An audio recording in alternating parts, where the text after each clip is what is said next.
Okay, good afternoon, everyone. How did product of matrices goes? Did you have any questions about the homework? Okay, please put them on the chat if you have any.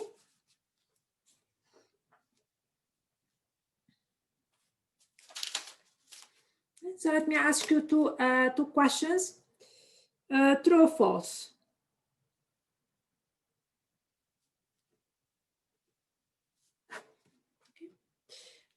Suppose I have two matrices A and B. So let us say A 3 by 3 and B a 3 by 3 matrices. Okay, so we have 3 by 3 matrices and you multiply them. So we're gonna get another matrix. And my question is, so last time we said we can talk about power of matrices. So as long as the matrix have the same number of rows and columns, I can talk about its product.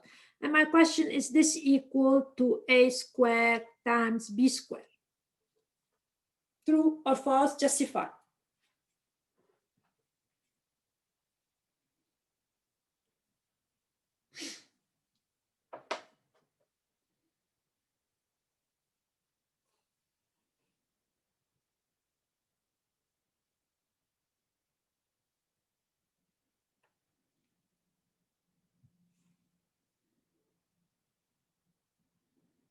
Okay. Any idea? False. False. If you say false, you justify. False because.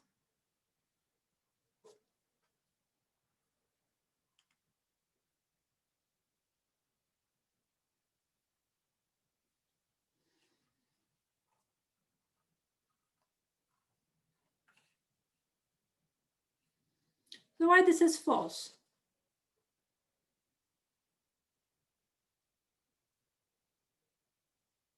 Anybody like to help?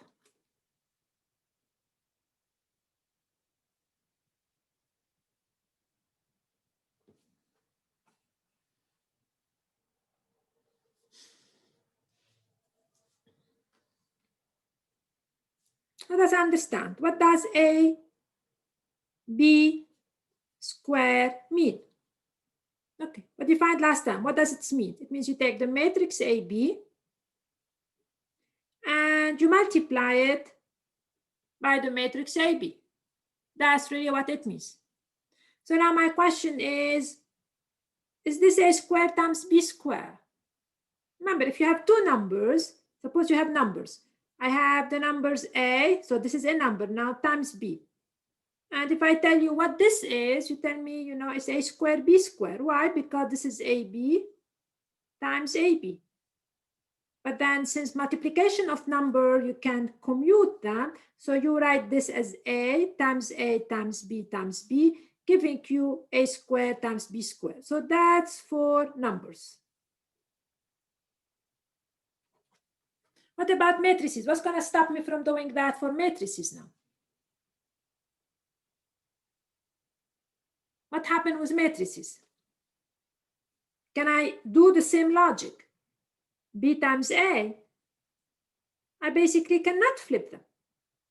They are not A times B.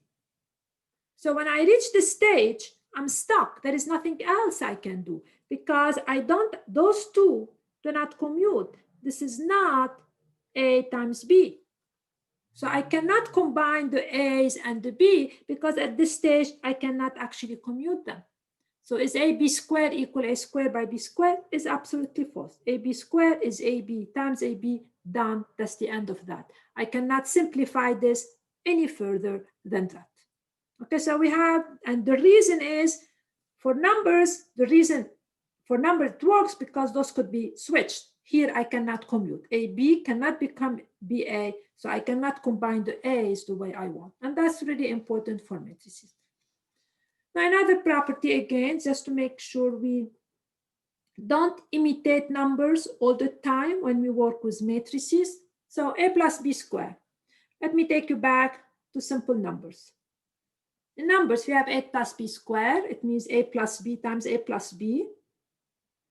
And you do your math and you simplify, etc. You get A squared plus 2ab plus b squared.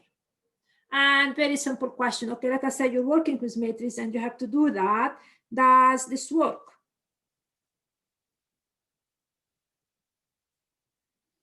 Again, is this true or false for matrices as well? What can you say?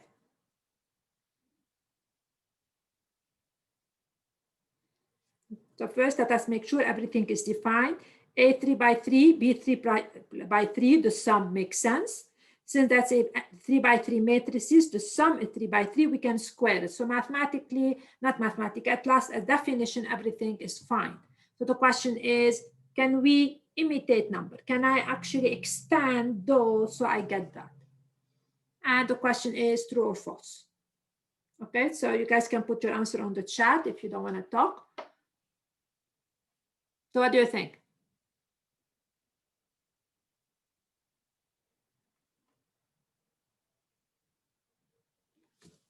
Okay, let's analyze it. What's a bar plus b, the whole thing square? That's a plus b times it with a plus b. So what is this equal to? So we're multiplying matrices now. So it's going to be equal to. We use the distributivity property. So a times a plus, I'm very careful with the order, a times b. So when we multiply matrices, we plus b times a, watch how I'm watching my order, plus b times b. So that's how we multiply. We respect the order in which the multiplication is performed. So this will give me a times a is what we called a square, b times b, this is what we call b squared, and then I am stuck right there. This is ab and ba, those can't combine. Done. So I'm not going to have 2 times AB because I cannot combine the AB and the BA. So what's A plus B if we're working with matrices is actually this one. You cannot combine the AB and the BA. So it has to stay the way it is. Okay, so those 2 comments about the algebra of matrices that you have to be very careful when we work with them because of the property that we cannot flip them around. It means A times B is not a B times A, and that's very important for matrices. Okay. Now back to you. Do you guys have any questions about the homework? Please do the homework. You have no other way to learn them except by doing them. I don't have any other magic tool for that. Okay. So today we are going to start section 2.2. So last time we defined the idea of multiplication of matrices, all the properties of the multiplication. Now we're going to start section 2.2, inverse of a matrix.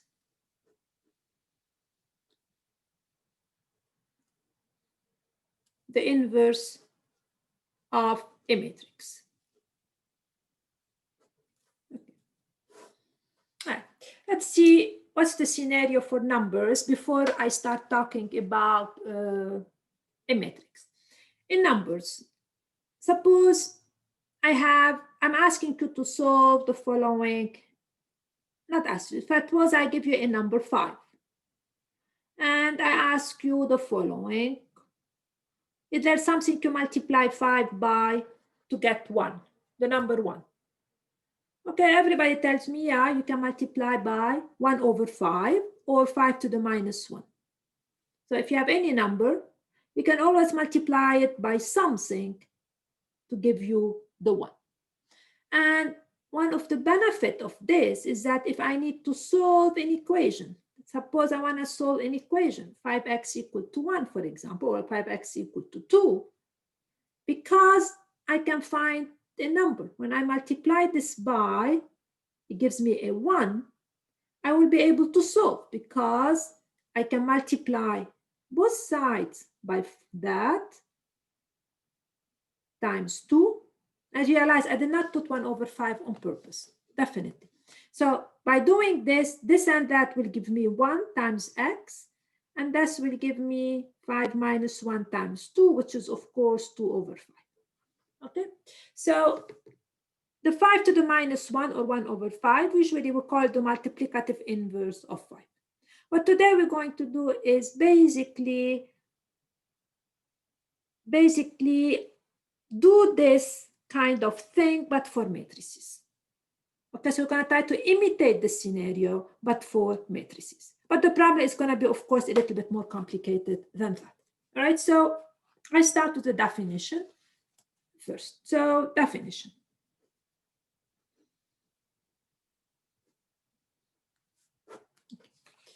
Let A be, suppose you have A n by n matrix. And this is important now. It means my matrices, the whole concept I'm going to define makes sense only when my matrices have the same number of rows and the same number of columns. So I have n by n matrix. Let A be an n by n matrix. Now, we say that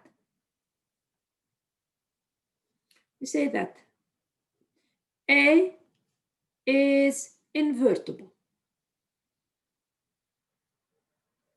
We say that the matrix A is invertible if we can find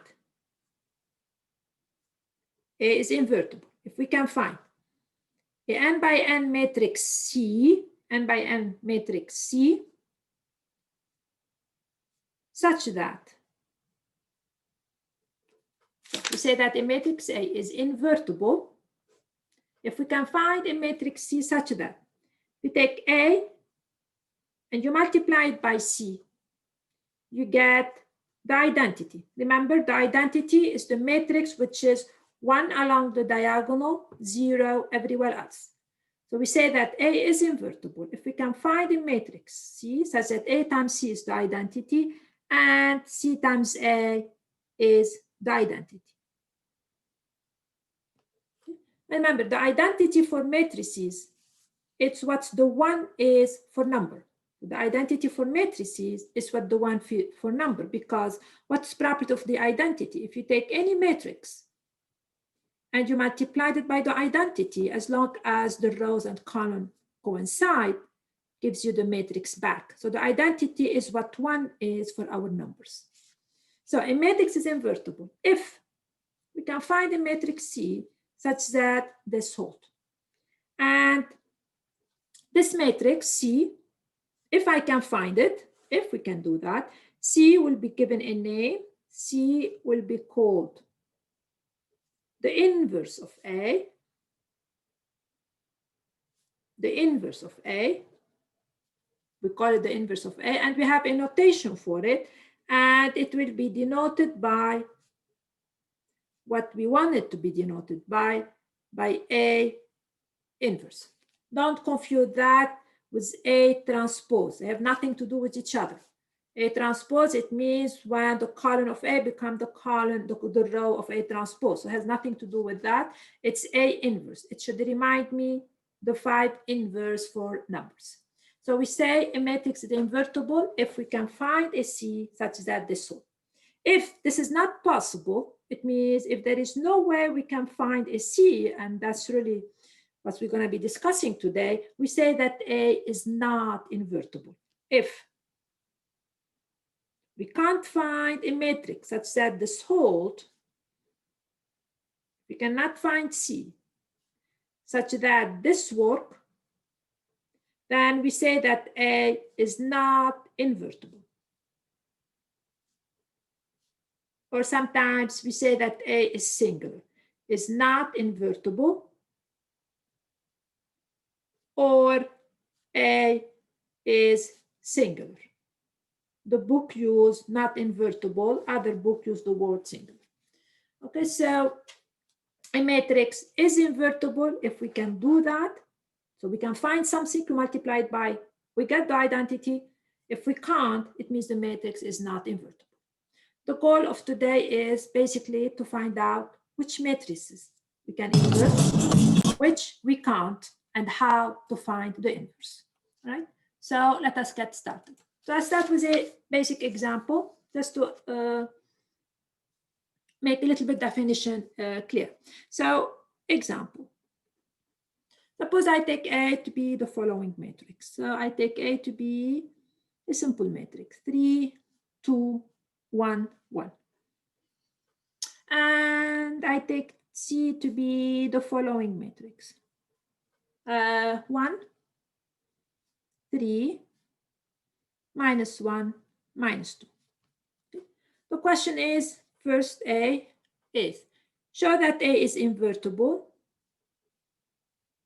Show that A is invertible by verifying, because of course you don't know what it means, by verifying that A times C is C times A is the identity. So we're gonna verify it for us that this is invertible by verifying that this matrix works as an inverse. So basically I'm asking you to take A, multiply it by C, and compute the product. If I get 1, it means my matrix is invertible. So I just multiply and I verify. Row, column, 3 minus 2, it's a 1. Row, column, minus 3 plus 3, it's a 0. Row, column, 2 minus 2, it's a 0. Row, column, minus 2 plus 3, it's a 1. So that's the identity. Similarly, if I compute C times A, I get the identity. So this matrix is invertible because I gave it to you. I gave you the inverse. So A inverse in this scenario, so A inverse is actually this matrix. So that's my A inverse. Okay. So this is a matrix where I can find the inverse. Now, question number 2. Everything we go and do, we try also to go back to things we've learned. Question number 2 is the following. So we have a matrix, and I'm going to ask you to solve the system. So I'm going to take A now, and I'm going to make A as the coefficient matrix of a system. So I'm going to ask you to solve the system. A times X equal to 0. So this homogeneous system using A inverse. So since A inverse exists, I'm going to solve the system. So let us understand what does it mean to solve this homogeneous system. So it means this is my A. This is my A. I need to find a vector X. So let's call it X1, X2. So we're going to find X such that this is equal to 0. Now, of course, we know how to do that. Okay, we can just set up the system and do it. So we can here set up the system. But we've done this several times. In this particular problem, I'm going to do it slightly differently. I'm going to use the fact that there is something I can multiply by A to get the identity. And that's how I'm going to solve my system. So what I'm going to do is a little bit like that. So this is my A, and this is my X. I'm going to say, I'm going to multiply. Actually, I'm going to left multiply by the A inverse. Okay. So what do I mean by that? So I'm going to take this matrix A, 1, 1, times X1, X2 equal, I'm going to multiply here by A inverse times the 0 vector. And from the left and from here, I'm going to multiply by A inverse. So that's really multiplication. And now, when we multiply, what we're going to get? A inverse times 0, 0, that's A inverse. If multiplied by 0, 0, of course, I'm going to get the 0 vector. However, what do I get in here? And what's the power of A inverse in this scenario? What shall I get here? This is my A. So I'm multiplying matrices. That's crucial to know. I'm really multiplying matrices. And the question is for matrices, what I told you last time is that you can move parentheses. You cannot switch, but you can move parentheses. It's like multiplying those two times X1, X2. But what do I know? So this is the A inverse, and this is the A, and this is my vector X. But what do we know about A inverse times A?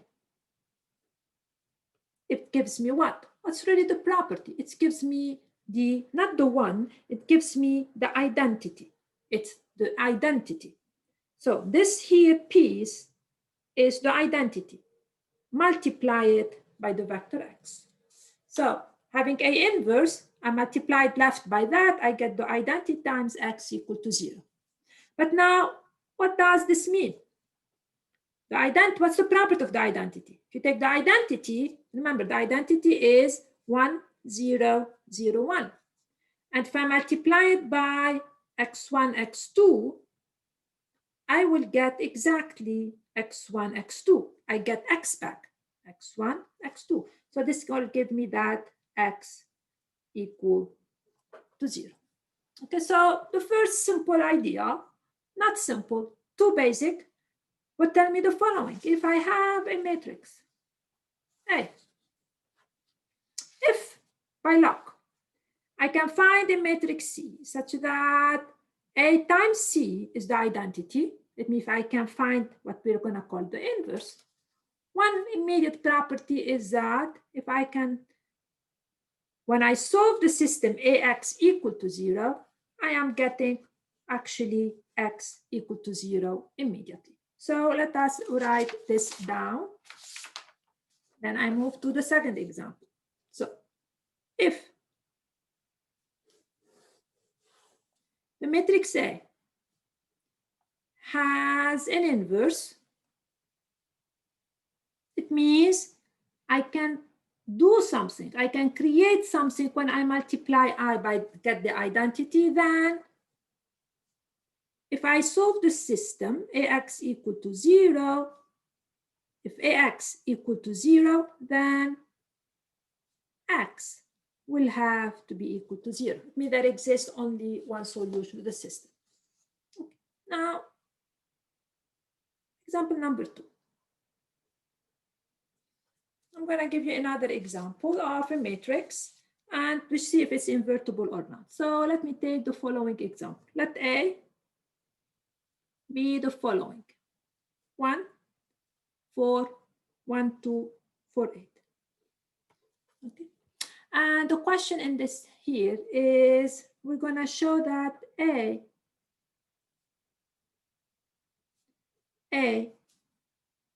is actually not invertible. What do I mean by that? Because I'm going to convince you that there is no way you can find a matrix such that when you multiply it by A, you get the identity. That's what it means, not invertible. I mean, there is no way I can find something. When I multiply it by A, we get the identity. So that's what not, so let's see, is it possible?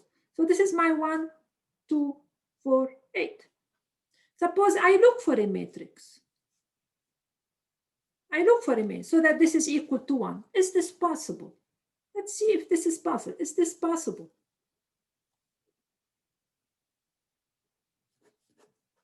Is this possible? Okay, let me check. So let me see if this is possible. 1, 0, 0, 1. Okay, I will have A plus 4C, A plus 4C, and I will have B plus 4D. And I will have 2A plus 8C, and finally I will have 2B plus 8D. Is this possible? I will do it very quickly. Watch carefully. Is it possible to have this equal to 1 and this to be equal to 0? So if those are equal, it means this has to be this and this have to be that. Is this possible to occur? What do you think?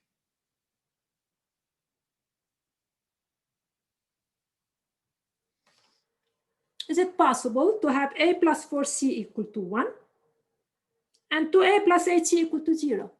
Absolutely not possible. Because if a plus 4c equal to 4c, it means when I multiply this by 2, I should get this is equal to 2. But this is also equal to 0. So this is absolutely impossible. There is no way I can find a matrix C, because that A times C is going to give me the identity. So not every matrix is going to be invertible. And that's the problem for matrices.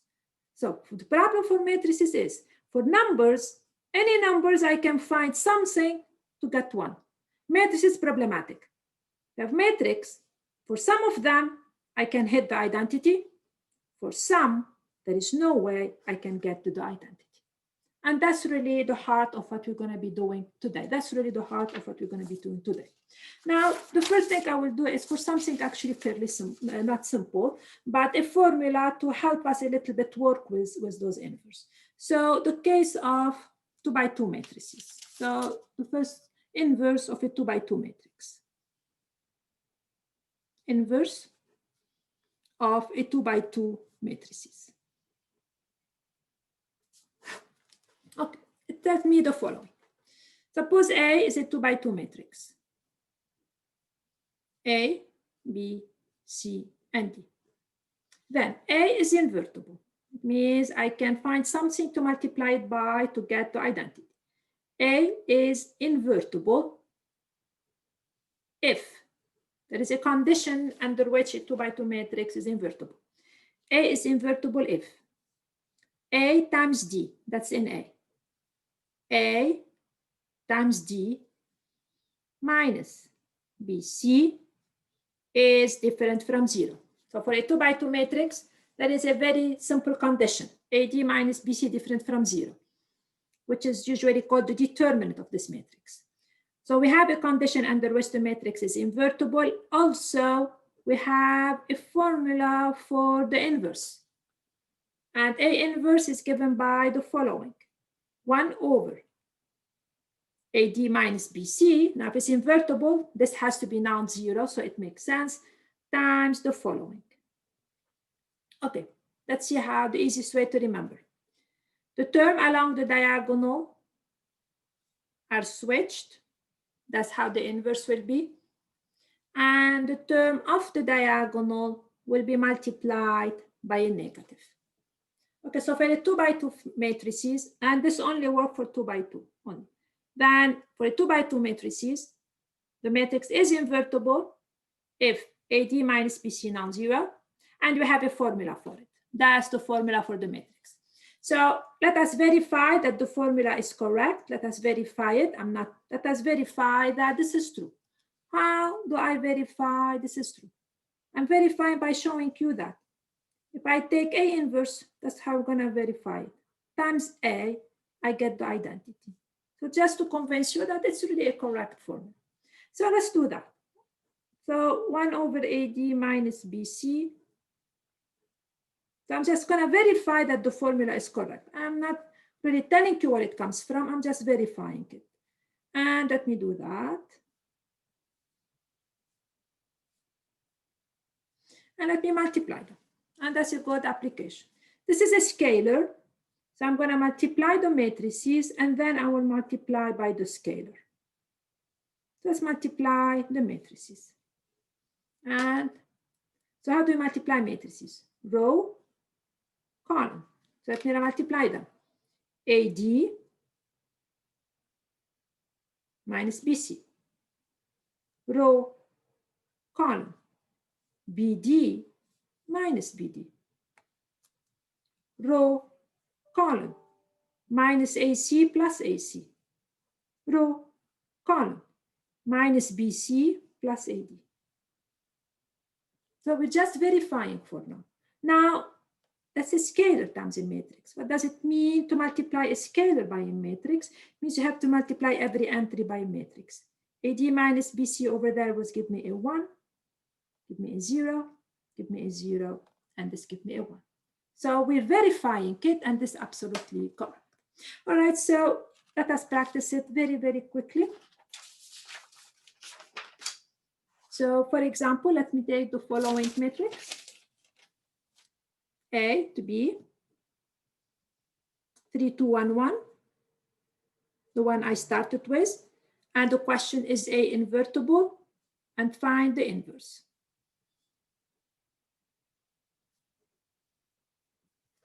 All right, how do we do that?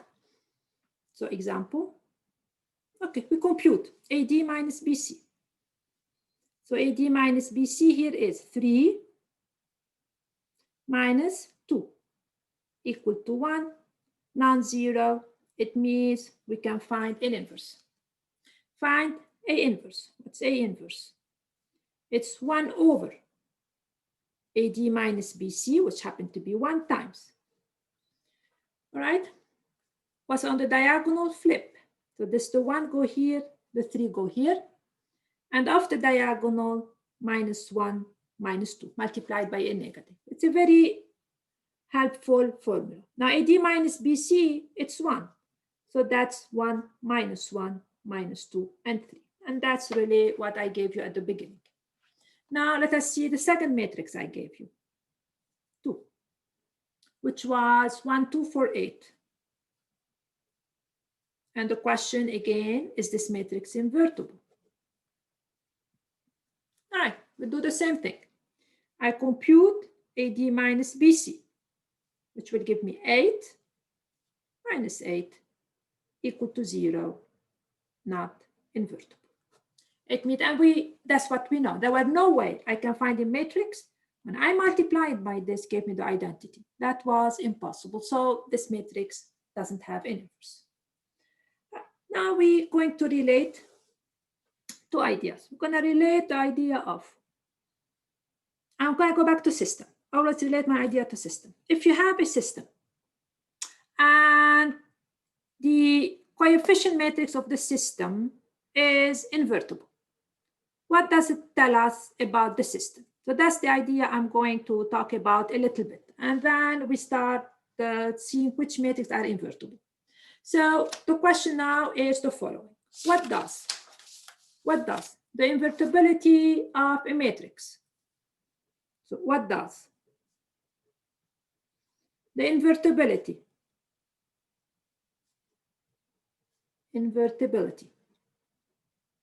of the coefficient matrix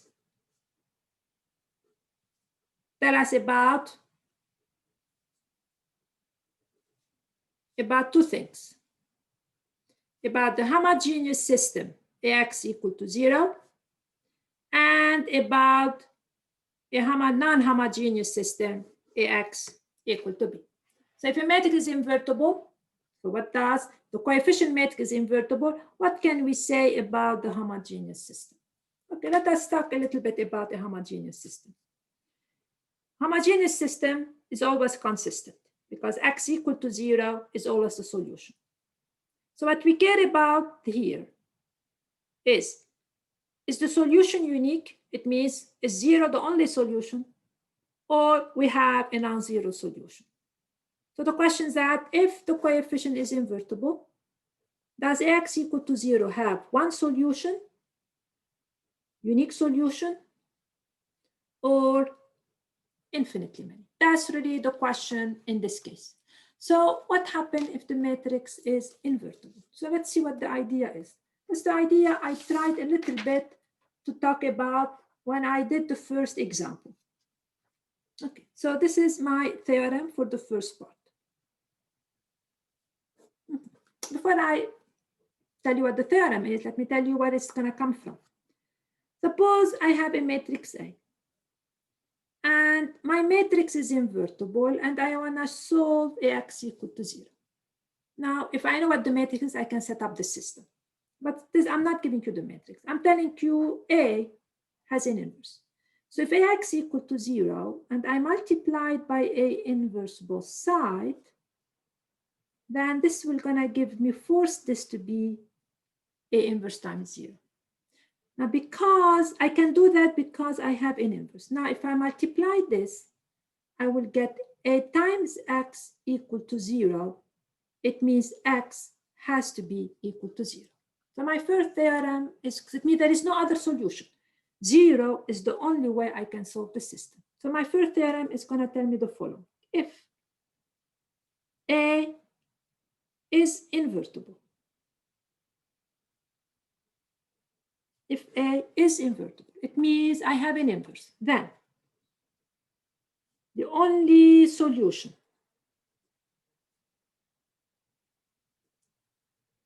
to the system, to the homogeneous system,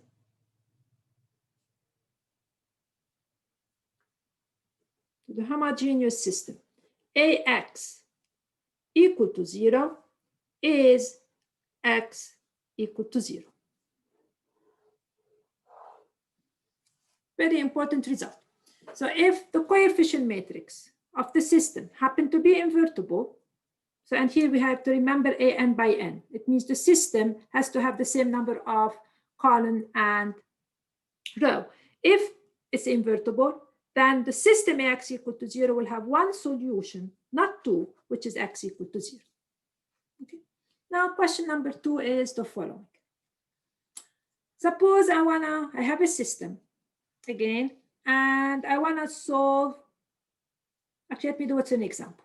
So before I state the second part, I'm gonna give you the following example. Okay. Suppose I have the following system. 3x1 plus x2 equal to 1. And 2x1 plus x2 equal to 2. Okay, I have this system to solve.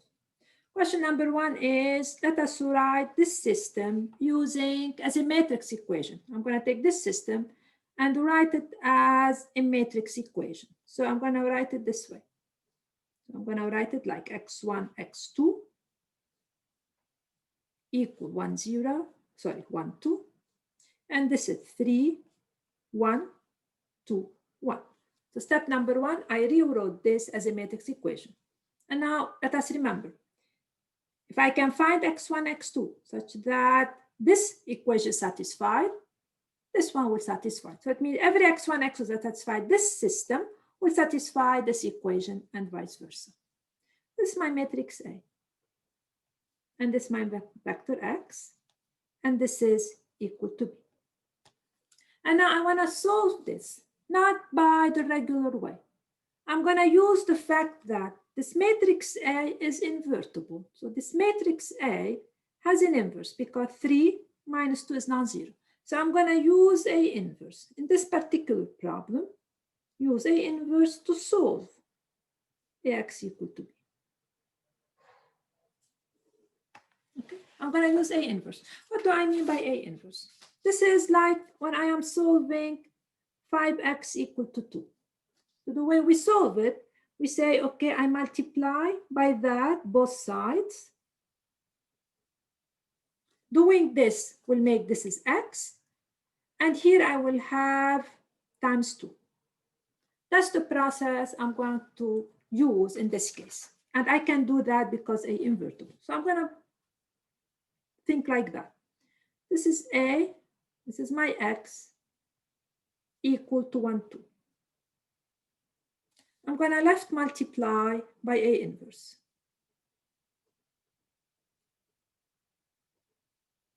By A inverse. So I will have 3, 2, 1, 1, x1, x2. And I'm going to multiply here by A inverse. So I've done this before because we'll do it again. And this is my x. And this would become A inverse times 1, 2. So let's see what A inverse is. A inverse was 1, 3, minus 1, minus 2, 1, 3, minus 1, minus 2. So it's going to be equal to, so A inverse times A times x equal to A inverse times 1, 2. So that's A inverse times 1, 2. But what's A inverse times A times x? This is the identity. This is x. This is A inverse times 1, 2. But the identity times x, this will going to give me x back. So this is going to give me that x equal to A inverse times 1, 2. But A inverse, we know what it is. 1 minus 2 minus 1, 3. It means my vector x, it means x1, x2 is going to be equal to 1 minus 2 minus 1 minus 2 plus 6, which is going to give me equal to 4. So now the solution of this is going to be minus 1 and 4. If I plug in minus 1 in here and 4 in here, of course, I'm going to get a 1, sorry. And if I plug in minus 1 here, minus 2 plus 4, which give me a 2. So the conclusion, if I want to solve this system, ax equal to b, one way to do it, if a is invertible, the solution is by multiplying by a inverse both sides, a inverse times b, I get x equal a inverse times b. I got the solution. Another question is, could you lift that paper up real quick? This one? Yeah. My question is fairly simple here. Is 1, 2 important? I mean, if instead of 1, 2, I put any other vectors, will I be able to solve ax equal to b? Can I use the same process? So regardless what I put here, I can actually repeat the same process. I can multiply by a inverse both sides, and I can solve for my vector x. And this is going to lead us to a second theorem today. My second theorem is this. Suppose A is the n by n matrix.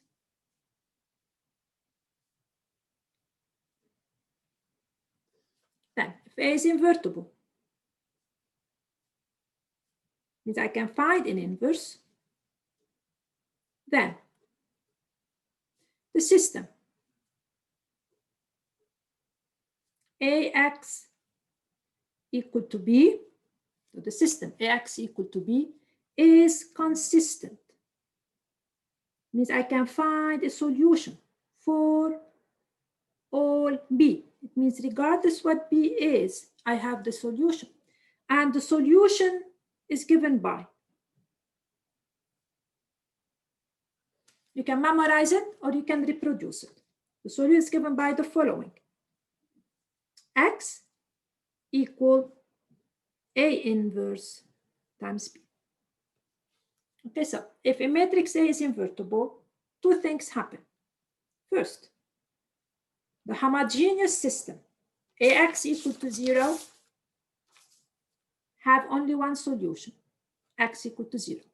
2, regardless what B is, as long as the is invertible, I can solve the system.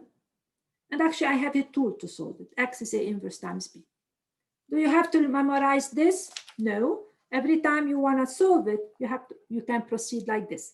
If AX equal to B, and if A inverse is there, we have one, I multiply from the left by A inverse, giving me X equal A inverse times B.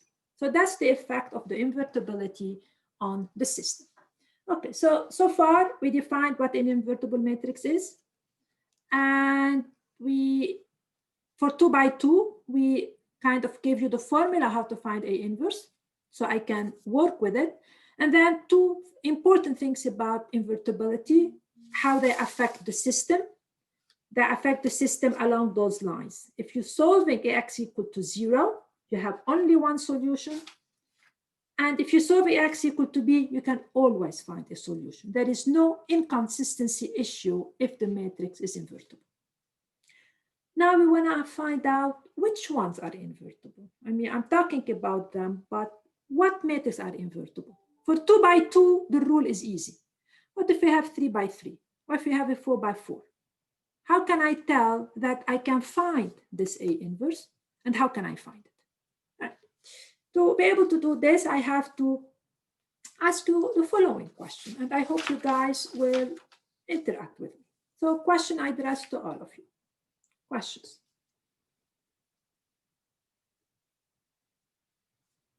Okay. And I'll ask it for a 2 by 2 matrix, and then I will generalize. Suppose A 2 by 2. And A invertible.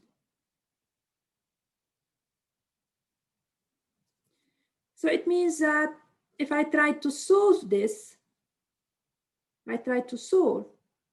then I have one solution. That's crucial. That's very crucial idea because I can solve for it. So my question is, describe the, if you want, the reduced echelon form of A. How does this look like? So suppose I have a matrix A and it is invertible. If it's invertible, it means that when I solve AX equal to 0, I'll get one solution. Because for the same trick, always the same idea. If A times X is 0, and I can find A inverse, I can do that, causing X to be 0. There is no way out. So now my question is, how is the reduced echelon form of A? If I have only one solution, how could be the reduced echelon form of A? It means if I reduce A, what should I get? So let me ask a simpler question. Suppose I'm solving, so AX equal to 0. If I solve this system, I have one solution. If I have one solution, it means when I reduce, there will be no free variable. Very good. What does it mean, no free variable? It means here I should have a leading. Here. So this is the 0, 0. That's because I'm solving X equal to 0. I have a leading, and I have a leading in every column. So how the echelon form should look like, the reduced echelon form. If I have a leading, I have to have 1, 0, because I'm asking about the reduced echelon form. Here, I should have 0, and I should have 1. There is no other scenario possible.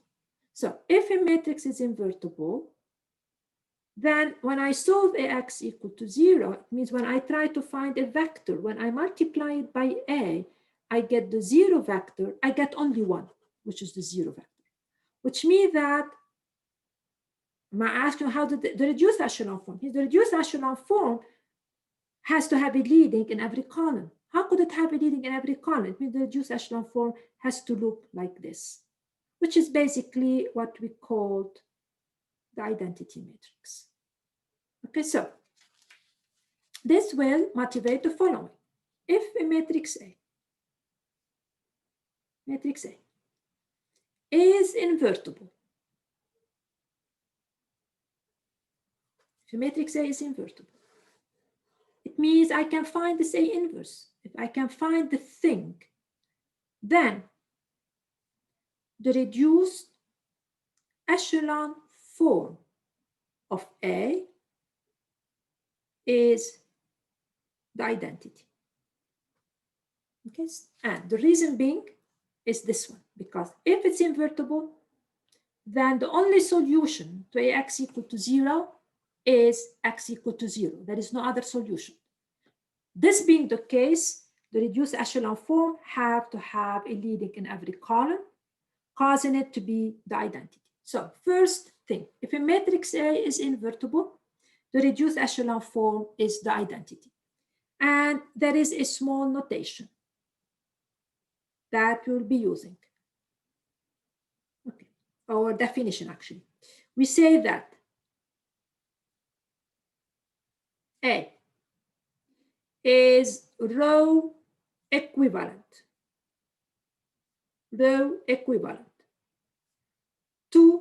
to the identity. And we write A row equivalent to the identity if the reduced echelon form of A is the identity. So we say that A is row equivalent to the identity, and we write A row equivalent if when we reduce it, we get the identity. So another way to rephrase this fact. So we're gonna rephrase it, and I rephrase it like this. So we're gonna rephrase. If A is invertible, then If A is invertible, then A is row equivalent to the identity. It means when I reduce it, I have to have the identity. So that's one criteria for invertibility. So it means if you take a matrix, you reduce it, you don't hit the identity, immediately you cannot invert this matrix. Because when a matrix, you can invert it, the only solution to this homogeneous system has to be the zero vector. So if you reduce it, you don't get the identity, forget it. It means the matrix is not invertible. So we have now for 2 by 2 matrix, we have the criteria of AD minus BC. But for 3 by 3, 4 by 4, at least for now, the criteria for invertibility is that the matrix has to be row equivalent to the identity. So it has to, when you reduce it, you have the row identity. Okay. So far we've seen actually a lot about invertibility. So if a matrix is invertible, the homogeneous system X equal to 0 has one solution, and the matrix has to be equivalent to the identity. Step number 2 is fine. Suppose my matrix, I reduce it, I get to the identity. How can I find the inverse? In other words, what's the algorithm to find the inverse of a matrix? So, and that will be our last idea today. So the algorithm, how to find the inverse of a matrix. So suppose, so the theorem is going to be if A is row equivalent to the identity, then A is invertible. That's what we're going to show right now. And we will find a formula for it. And an algorithm to compute it.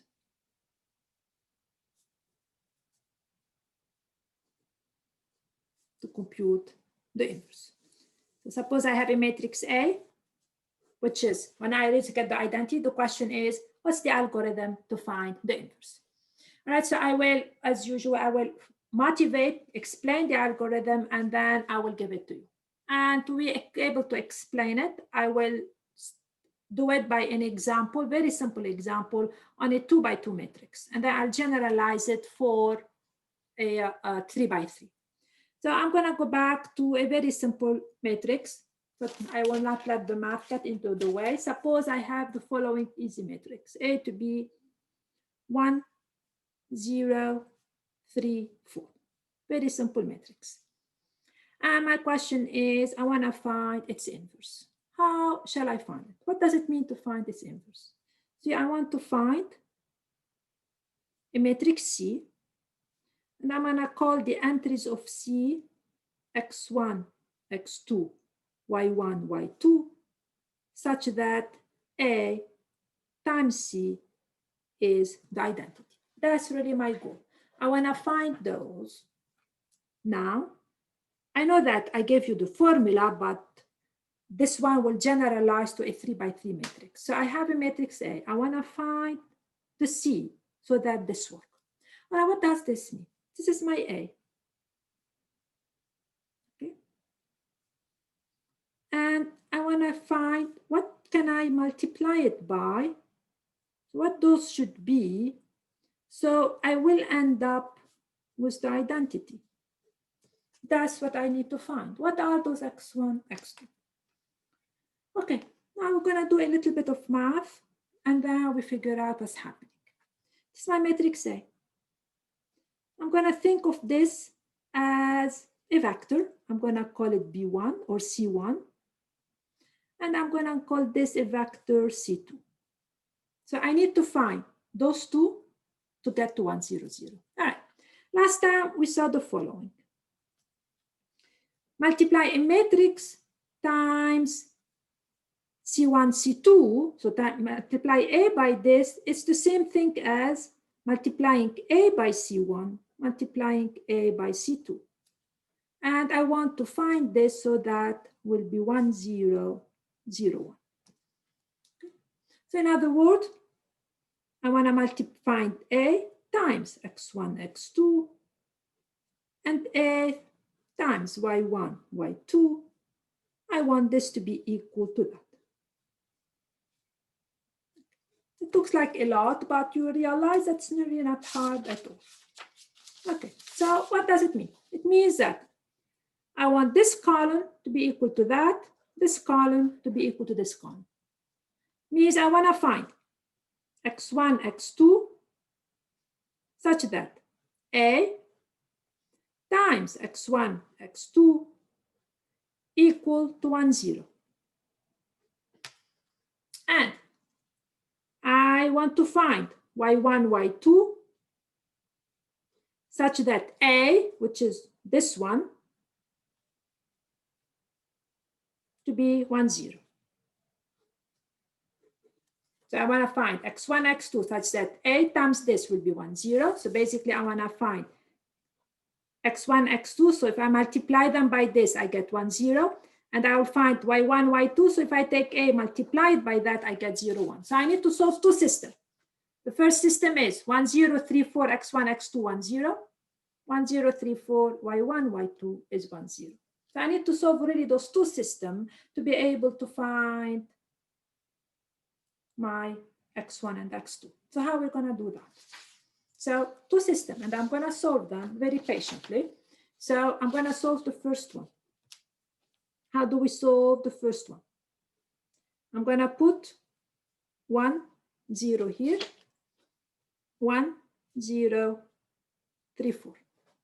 Okay, and let us solve the system. Okay, how do we solve it? No other way than going to, I'm going to go to the reduced echelon form. 1, 0, 1. Minus 3 plus 3 is 0. So I'm going to do minus 3r1 plus r2. And this is a 4, minus 3. Okay, now, yeah, the second system should equal to 0. Oh boy. Thank you very much. Okay, so this is going to give me that. Now, I know that this matrix should go to the identity. So I want to keep going, and that's important now, till I hit the reduced echelon form, not the echelon form.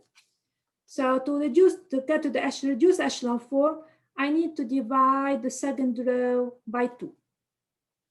So I will have 0, 1, minus 3, 4. 1, 0, 1. Now, this matrix is absolutely equivalent to the identity. I can go from here to here. Now, can I read the solution from this? Can I read the solution? Can I read the solution by looking? What's going to be the solution? x2 has to be minus 3, 4. Because I got to the reduced echelon form, I can read the solution immediately. x2 is minus 3, 4. x1 equal to 1. It means I found the first column of my inverse. So it should be 1 and minus 3, 4. Now I'm going to find the second column. And I'm going to keep the whole thing in front of you. Now let me find the second column. 0, 1, 1, 3, 0, 4. Now I'm going to ask you the question, do I do the same row operation as before, or do I change the row operation? Do I do the same or I change? This is the same coefficient. So I don't really change anything. The only thing that's going to be affected is the last term. So if I do verbatim what I did before, I know I'm going to get that, but this is going to become a 0, and minus 3, that will be a minus 3.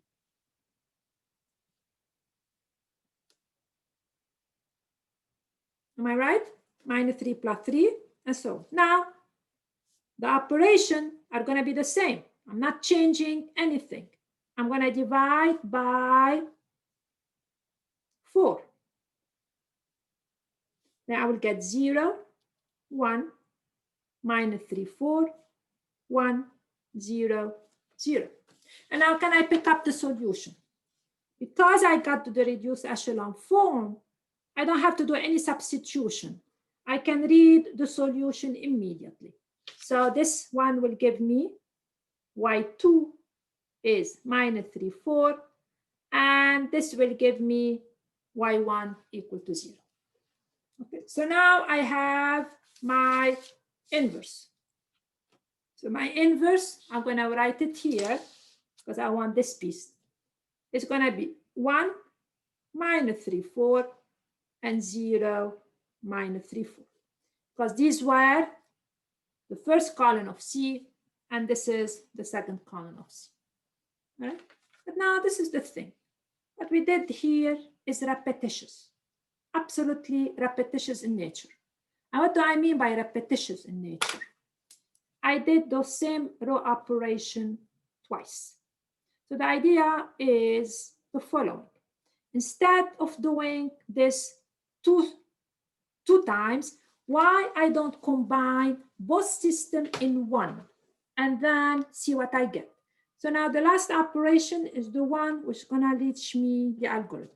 So instead of solving 1, 0 and 0, 1 by itself, the idea is we can do both at the same time. So 1, 0, 0, 1. This will solve for x1, x2, and this piece will solve for y1, y2. So that's the genius idea, that you don't do it 2 times, do it once. And then I'm going to solve. Verbatim the same. I'm going to keep going till I hit the identity. So now I keep the same. 1, 0, 1, 0.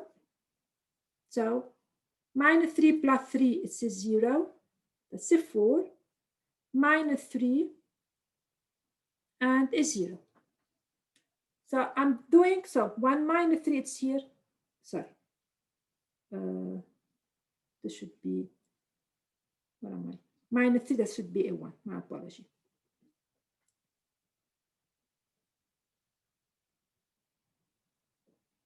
Did I do a mistake along these lines?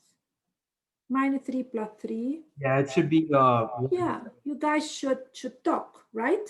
Minus 3 plus 3, that's a 0. So my apology.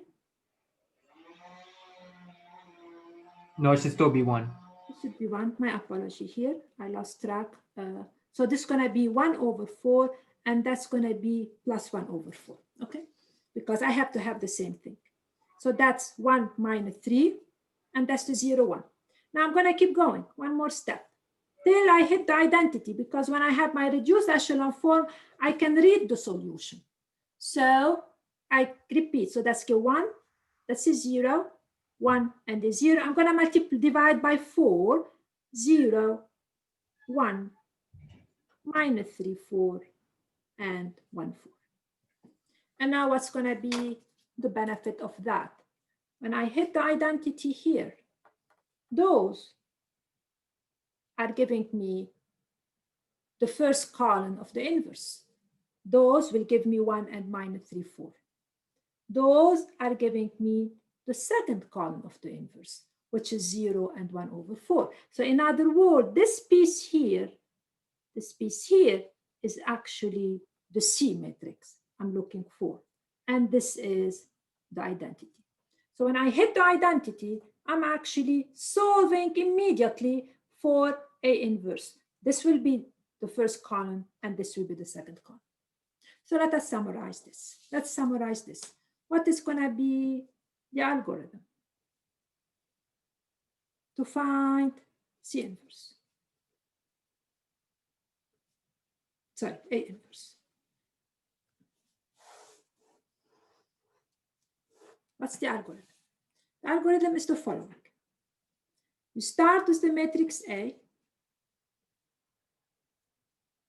and you start with a huge matrix, A from one side, and the identity from the other side, like this. You perform row operation. You perform row operation.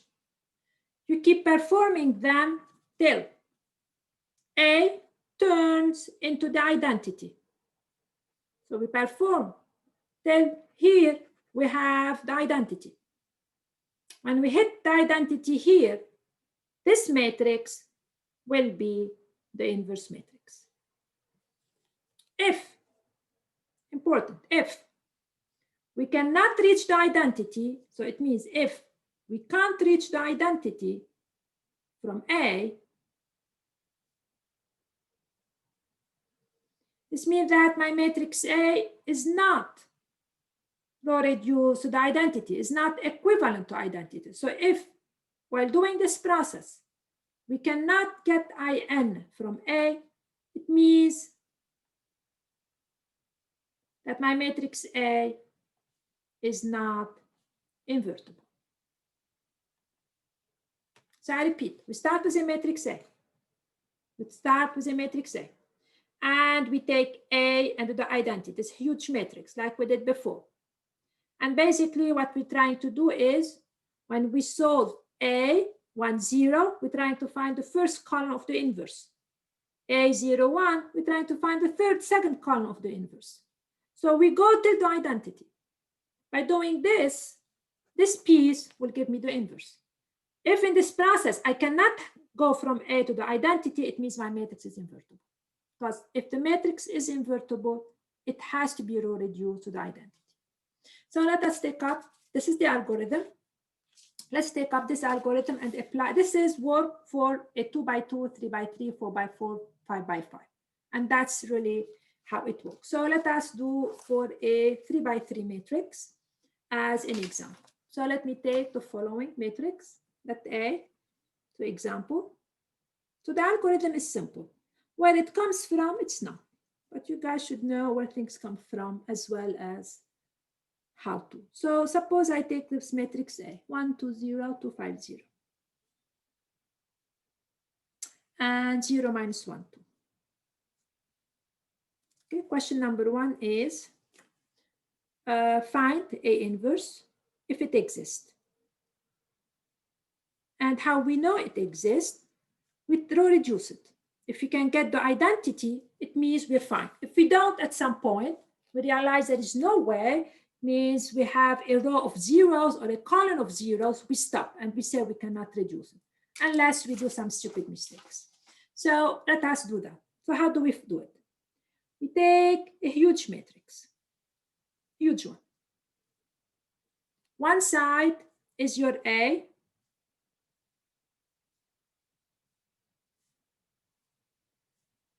and your other side is the identity. So that's what we start. So that's A from here and the identity. And we perform the row operation that we've been talking about since the beginning of the semester. And we perform row operation. We keep performing till we turn A into the identity. All right, so let us perform them. 1, 0, 0. I hope I don't do stupid mistake. Minus 2 plus 2, that's a 0. Minus 4 plus 5, minus 4 plus 5, that's a 1. That's a 0. Minus 2, and say 1, and that's a 0. So I keep going till I hit the identity. It's 0, minus 1, 2, 0, 0, 1. So I have a leading now here. I have a leading. Remember, that's the algorithm. Now I'm going to make everything below that into a 0. So I will do this. 1, 2, 0, 1, 0, 0. 0, 1, 0, minus 2, 1, 0. Now I'm going to make this into a 0. 1 minus 1, 0. That's a 2. I'm just adding the second this to that. That's a minus 2. That's a 1. That's a 1. All right? Now I'm heading to the reduced echelon form. In other words, I want this to go to the identity, to the reduced echelon form. So it seems that I will be able to, because nothing is stopping me. So now what shall I do? What shall I do? I'm going to go to the reduced echelon form. So the reduced echelon form, all those has to be 1, and each one of them has to be the only non-zero. So I'm going to divide by 2 the last columns, the last row. So I can guarantee the 1 here, 0, 0, 1, minus 2, 1, 1. Sorry, I should put that because those guide me. And 0, 1, 0. So this is a minus 1 here. That's a half, and that's a half. That's a 1, that's a 0, and that's a 1, that's a 2, that's a 0, 1, 0, 0. Okay, now I have to go to the reduced. And in a reduced echelon form, every leading is the only non-zero. Or basically, I need to get to the identity. That's what it's involved. Okay. So minus 1, a half, and a half. So now I have to multiply the second row by 2. Second row by 2, and add it to the first row. So I should get the following. I need to get to the identity. So the algorithm is this one. So the last row I did not touch. This one I did not touch also because I don't need to. It's this one. I have to make this into a 0.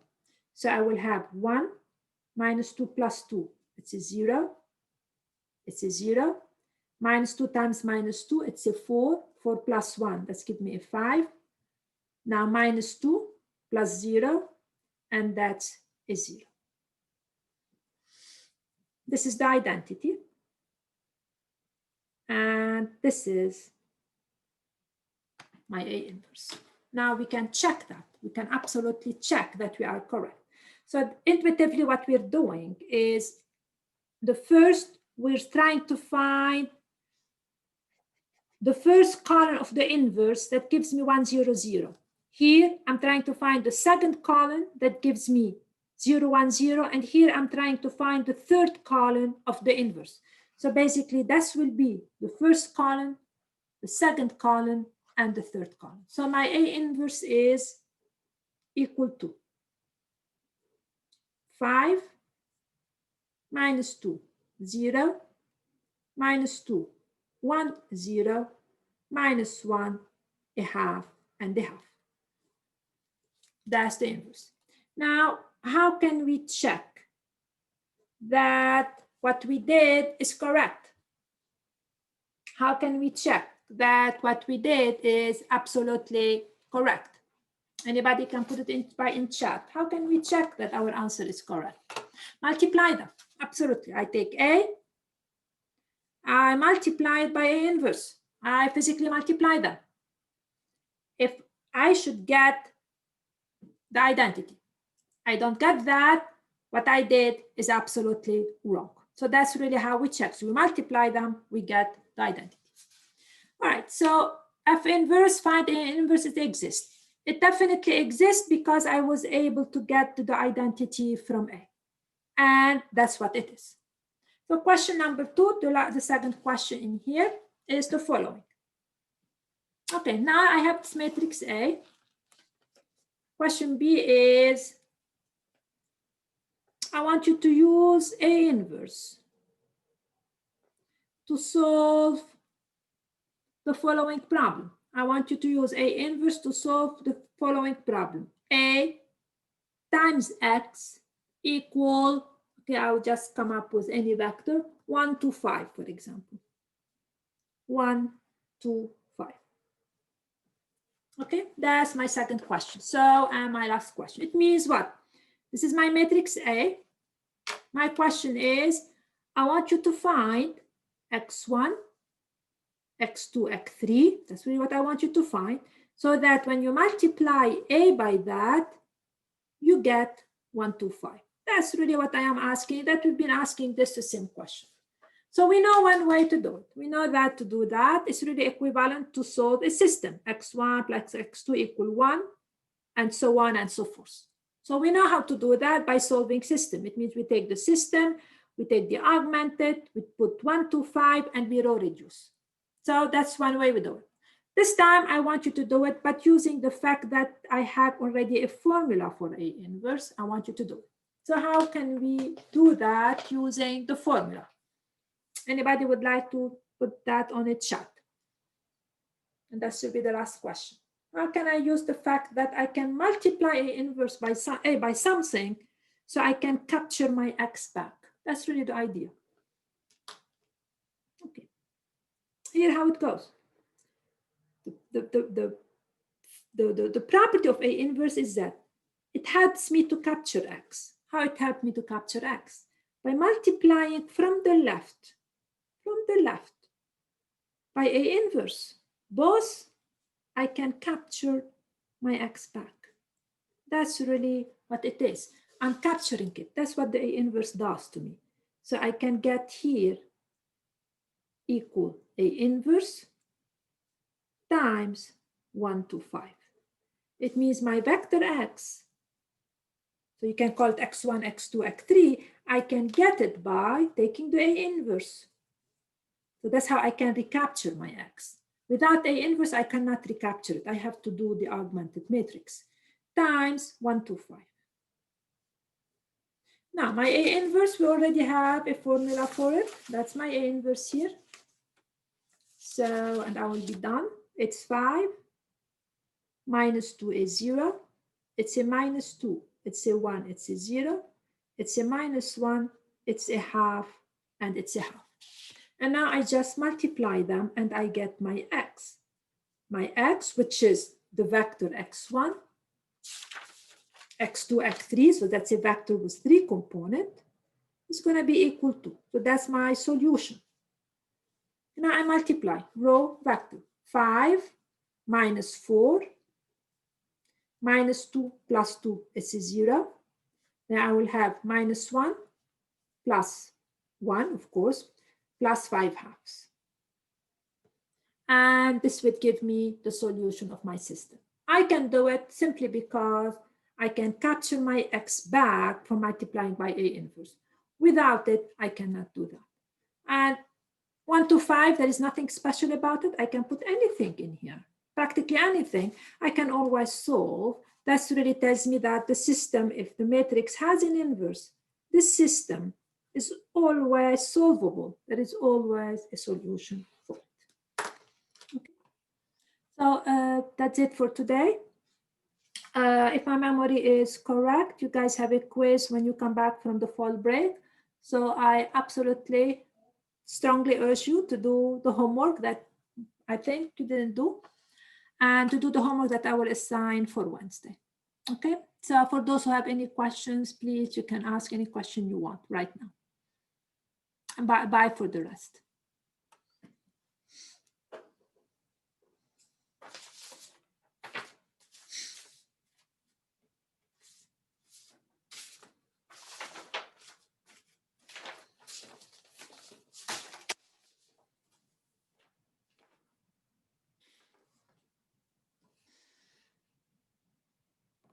Okay, anybody has any question before I end the meeting?